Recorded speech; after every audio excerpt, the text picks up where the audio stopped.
Hello!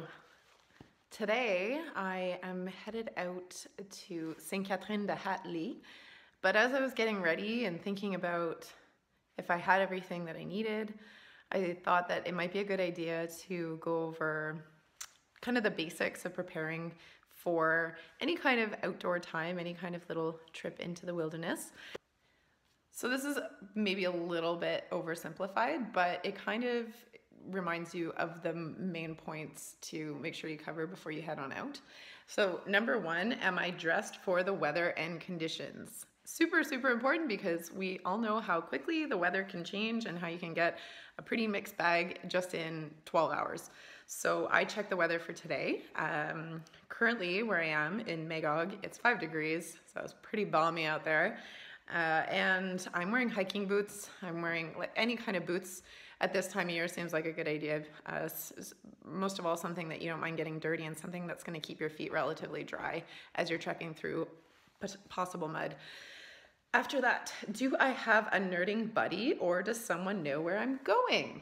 Today I am going solo, but I plan on sending a text to both my brother and my boyfriend to let them know where I am. It's not far, it's not remote, but it's still important, I think, for people to know where you are and roughly how long you're going to be there. It's just being safe. And thirdly, do I have snacks, water, and all my nerding gear? I rarely leave the house without some kind of nerding gear. I'm going to be honest with you. Binoculars. Never leave the house without them. Same thing goes for snacks and water. So it's rare that I leave the house without snacks, water, or nerding gear. And what I have done, let me just show you. Okay, so when I don't really know what I might need or what to expect when I'm going to a place, like today I'm going somewhere new. So I don't know what the trails are going to be like. So what I kind of do is I take one of those reusable shopping bags and I just put all kinds of stuff in there, anything that I might need.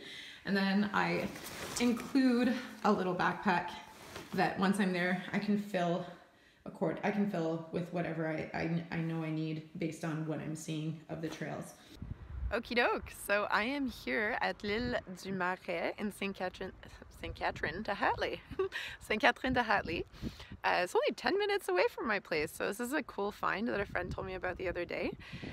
One thing I forgot to mention that is pretty darn important when you're preparing for a nature nerding excursion, you're going somewhere that you're not familiar with, is to take a look-see at their website or any other kinds of resources that might give you information on the site before you go there. Because you may end up showing up to a place that's closed for the season, for example, or you may go somewhere with your dog and realize, oh, dogs aren't allowed, and it's just a pain in the butt if you're not quite prepared in that respect. And the other thing that's good to check out ahead of time is if there's a trail map. So I didn't do my homework, I'm gonna be honest, but thankfully there's a nice little map here that I can take a peek at and familiarize myself with the trails a teeny bit before I get going.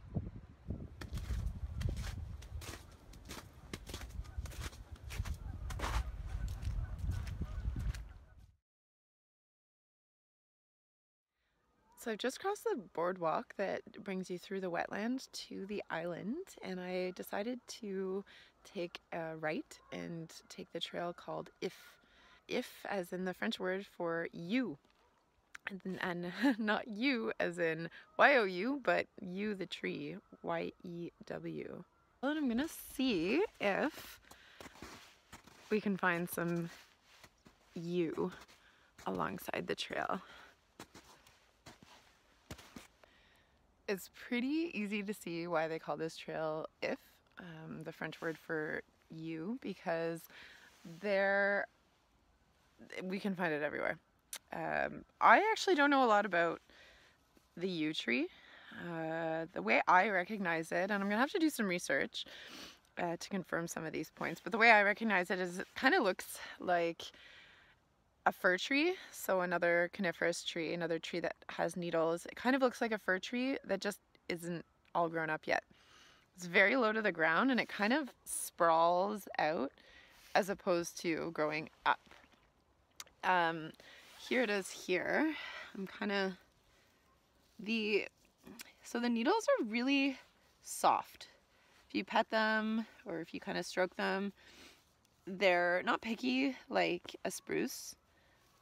They really do remind me a lot of a fir tree, but I notice there aren't any stripes on the undersides of the needles. So that could be one of the distinguishing features. Again, I'm going to have to look to confirm.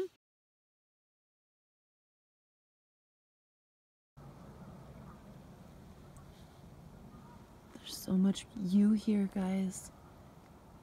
All along the trail edge. It's crazy. You wouldn't believe it.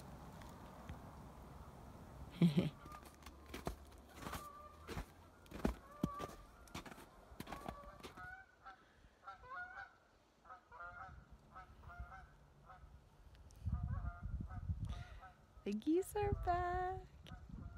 Yesterday's word of the day was adaptation. Did you have a chance to look it up?